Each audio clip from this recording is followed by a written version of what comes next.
I'm John Wood and I waste money on dumb shit. Now normally I'm a little bit more animated, but we have someone doing a tarot reading upstairs, so I gotta keep this a little bit more calm. So I wanted to do something a little bit more along the silent genre, along the silent movie era, and do something about the 1963 Marx Co.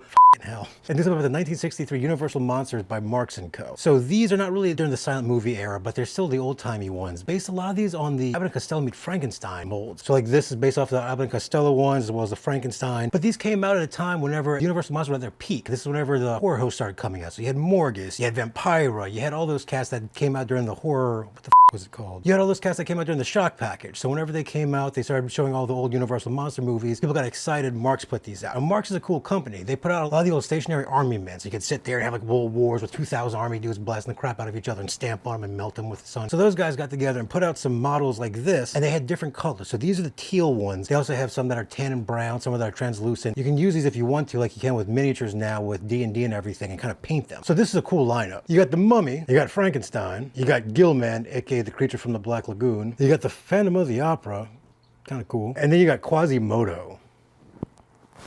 Now I can understand this because these are really cool cats, but Quasimodo just doesn't really fit in that whole genre. I mean, that was much earlier with the Hunchback of Notre Dame, and it just doesn't have the same kind of guffaw as a Dracula would or somebody like that. But that being said, these are really, really cool modes. Like, they're really cool. If you ever can find them on eBay or something like that, they're a little bit pricey. Different colors grown different routes. These are the most popular, the teal ones. People consider these to be the most collectible. So I came up watching Morgus. For local New Orleanians, Morgus was God. He specialized in a lot of the old Universal movies. So I came up watching these guys, especially Gilman. He was huge in my household. So to find these originals back in the day and be able to have them is actually a really cool thing. Because these are not modern reinterpretations like a lot of the Super 7 or other figures are, and those are really cool. These are the original models. These aren't remakes. So if you're a true collector, if you're watching this, you probably are. Go ahead and take a look for the Marx Co. 1963 bundles. Universal Monsters. Cannot go wrong with those.